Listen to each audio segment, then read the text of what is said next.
Hello, good morning, students. Please subscribe the channel, drop a like, share, and comment. This is Progressive Monthly Magazine, October 2025. Exercise number 25 on the speed of 100 words per minute. Start.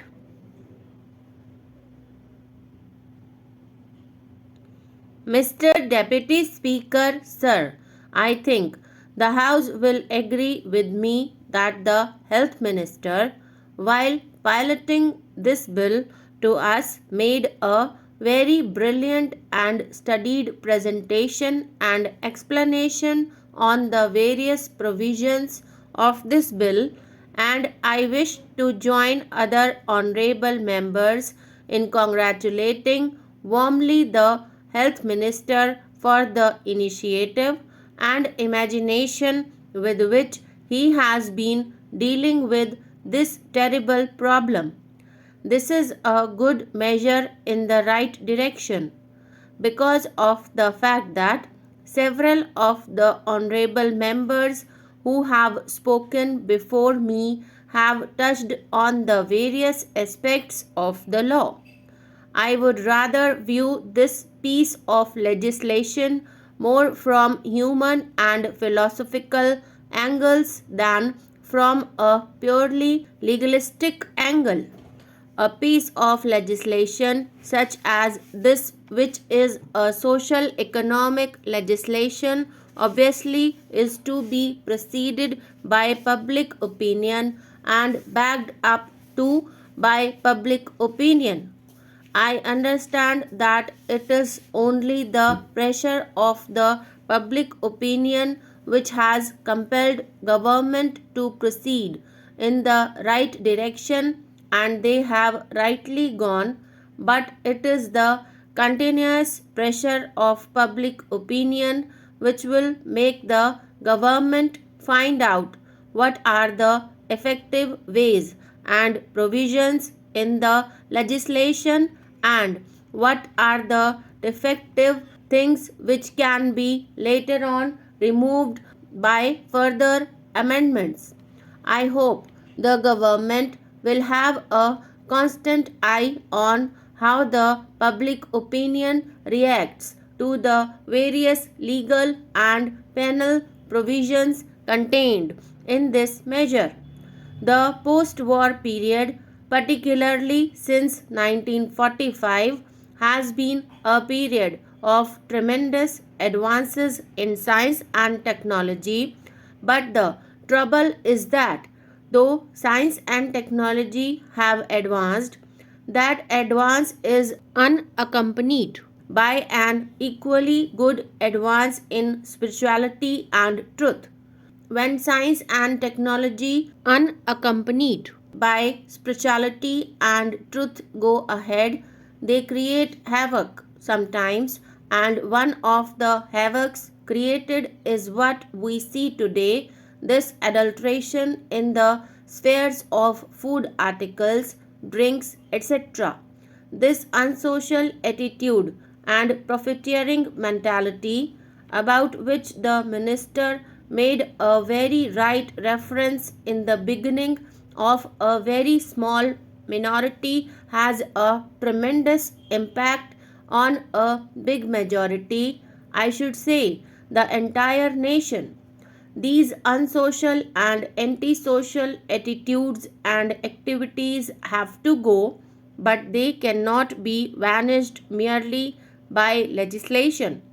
They will ultimately go by the pressures of a very strong and continuously vigilant public opinion and enlightened public opinion all over the country.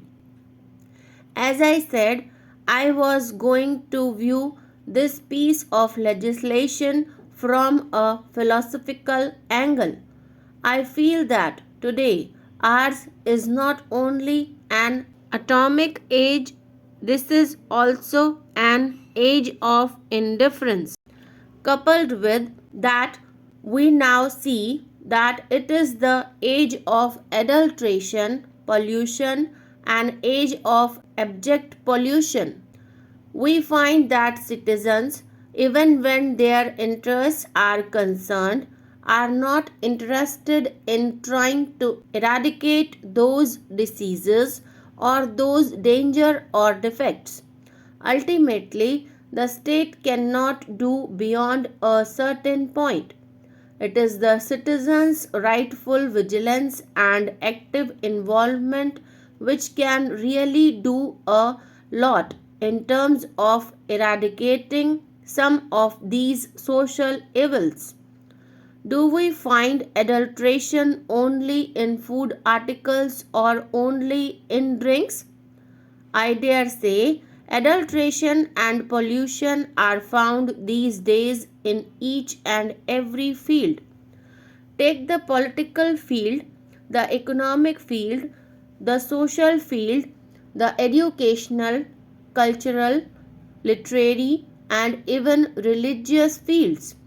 In fact, no field of human activity is today left out where there is not some kind of adulteration practiced.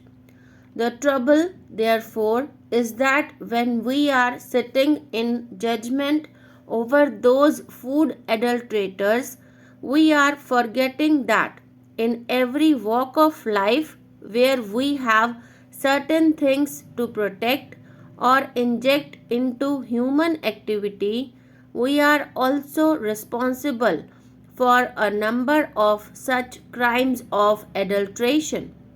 Therefore, I feel that when we look at this problem, we should not forget to look at this problem in its totality also. When it comes to food and drinks adulteration, I want to say that it is not only injurious to health, but it means slow and systematic and daily death. Death may come at the end, but before it comes finally, the man is failing in health, failing in the energy, and failing in exhibition because of the adulteration. Therefore, I feel that if you want to tackle this problem, then the government must also, through this legislation, do two things. The minister has already made a mention of it. First is the implementation.